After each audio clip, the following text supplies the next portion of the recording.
Hi there. Welcome to BSF Recovery Team. Mara, seat cover, was cleaning the other day and ran across some old video cassette tapes from my early days of wheeling. And I thought, before I throw them away, that we'd try and capture some of the footage on there. Want to see? Now, I'm not sure if 1994 footage really classifies as vintage, but we'll use the word vintage because it sounds cool. This wasn't my first Jeep, or my first time off-road, but it was the first Jeep that I built specifically for trail riding. Actually, it was a combination of two basket case Jeeps that I put together.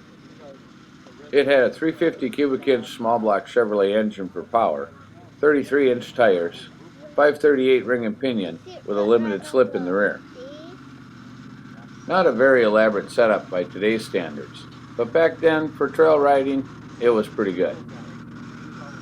Sorry about the quality of footage, but you gotta remember, this was captured with one of those big, huge video cassette recorders. In case you're wondering, yes, these are some of the same trails that you see in my more recent recovery videos. I have spent a lot of time wheeling on the trails down in Dresser with the Minnesota Go 4-wheelers. Here's a neat shot, but it wasn't as easy to do back then as it is now with the new GoPro and the vehicle mounts.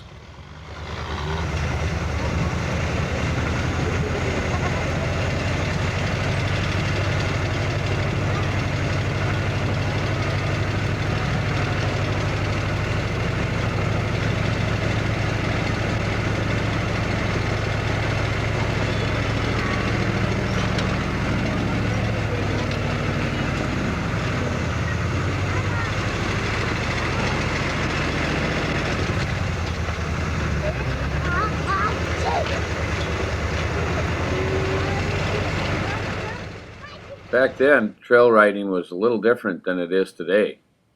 In the old days, it was all about traction and how slow you could climb the hill and still make it over the top.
As you can see, we were still learning, trying to decide when to drive through the holes or when to try and drive around them.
Yep, going slow back then was cool, but if you really wanted to show off, you would climb the hills backwards.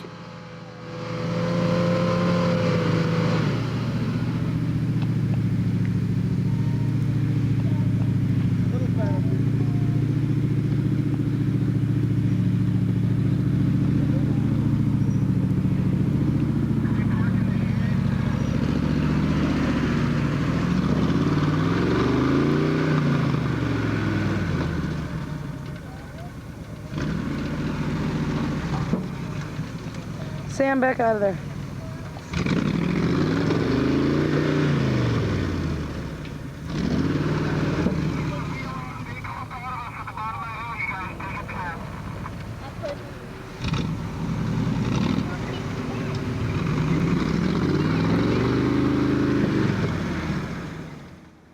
After a year or two of wheeling the Jeep and working the bugs out, we finally painted it white to make it look nice. And by then, we started having our own little entourage of friends that we wheeled with.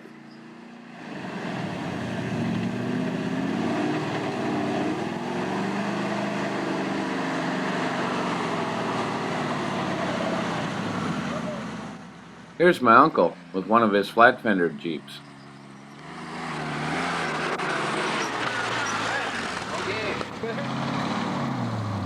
Where you going, Rich?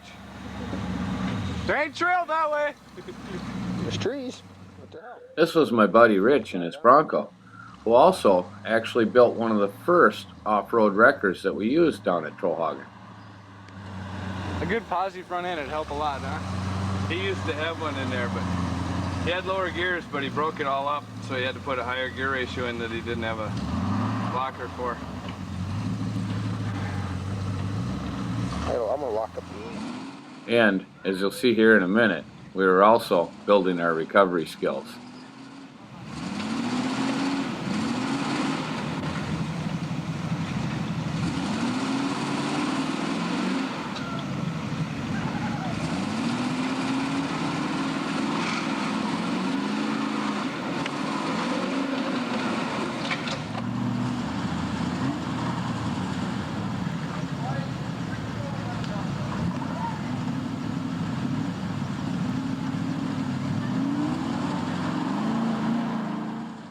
You can't tell from this footage, but this was just after a huge downpour, and all that sand was soaked with water. It was like trying to drive through wet concrete.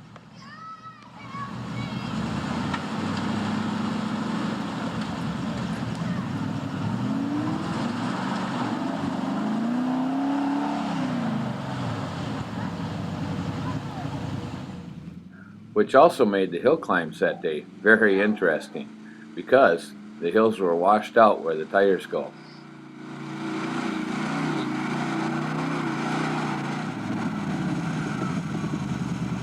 The axle's buried all the way across.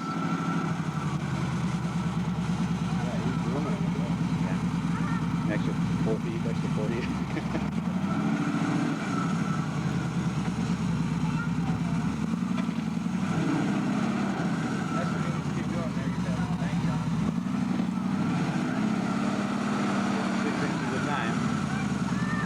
You're almost over. She's going. This way, Annie? I don't think so. Another 3 feet and you'll have it groomed down. Maybe. Can you go the other way?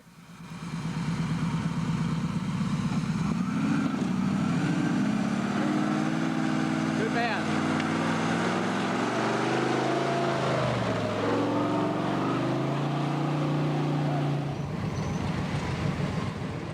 Some of us made it all the way through the trails that day, and then there were some of us that didn't. I suppose we'll go get Hank's truck and haul it up a two-tire. Since it's broke. Since it's a Chevy and it took a shit. We also started to travel some other places with that old Jeep. This is some footage from Attica, Indiana, an off-road park called the Badlands.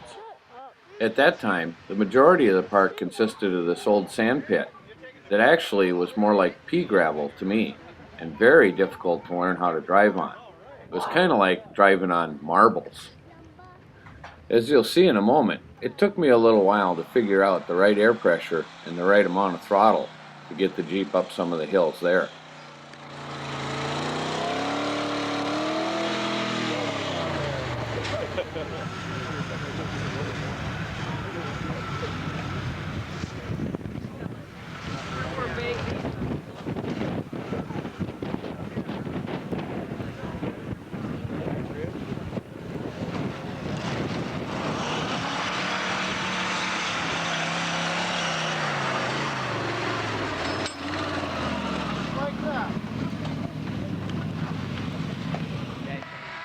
And of course, my uncle came along with his flat fender too.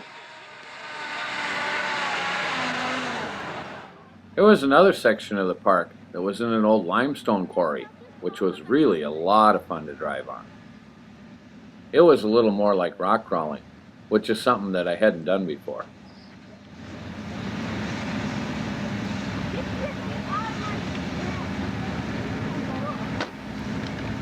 Do I go up on the top? Go back down to the rider.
One of my favorite things about that whole trip is they had a large section of trail that traveled in and along a small river.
And of course, just like wheeling everywhere, people were getting stuck. Including my uncle and his little flat fender.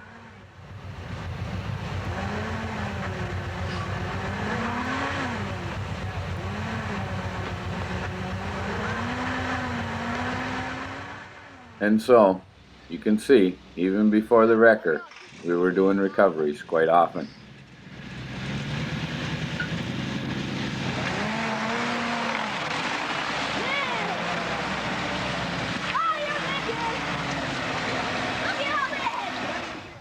Thanks for watching BSF Recovery Team. Keep wheeling, and maybe we'll see you in the woods.